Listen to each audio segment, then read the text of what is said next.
Hello বন্ধুরা, কেমন আছো? আশা করি সকলেই ভালো আছো, সুস্থ আছো। আজ আমি একটা নতুন রেসিপি বানিয়ে তোমাদের কাছে শেয়ার করব।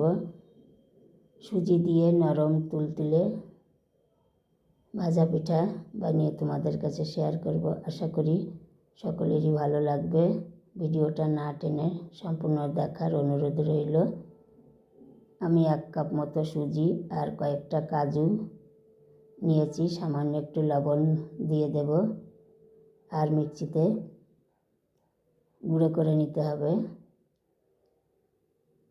গুঁড়ো করে নিলে সহজেই ব্যাটারটা তৈরি হবে। দেখো বন্ধুরা, গুঁড়ো করা হয়ে গেছে। আমি এখন একটা বাটিতে তুলে নেব। 1/2 কাপ মতো ময়দা দিয়ে দেব আর 2 চামচ আখের গুড় দিয়েছি। 1 চামচ মতো আমি ঘি দেব। ঘি দিলে ঘিয়ের একটা সুন্দর গন্ধ আসবে পিঠাতে, খেতেও খুবই ভালো হবে। তোমরা চাইলে চিনিও দিতে পারো। হালকা গরম জল দিয়ে দেব আর 1/2 চামচ মতো আমি গোলাপ জল দিয়ে দেব। সবগুলোকে একসাথে ভালো করে মিশিয়ে একটা ব্যাটার তৈরি করে নিতে হবে। দেখো বন্ধুরা, ব্যাটার তৈরি হয়ে গেছে।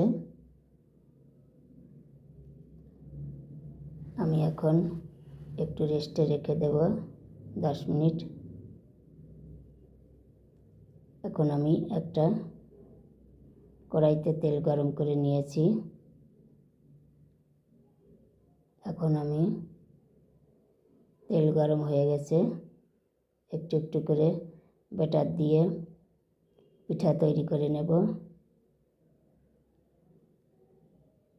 দেখো বন্ধুরা, কত সুন্দর হচ্ছে ফুলকো ফুলকো ভাজা পিঠা।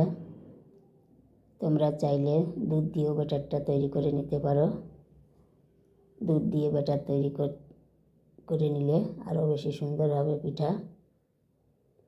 একদম নরম নরম ফুলকো ফুলকো ভাজা পিঠা। যে কোনো কেউ খেতে পারবে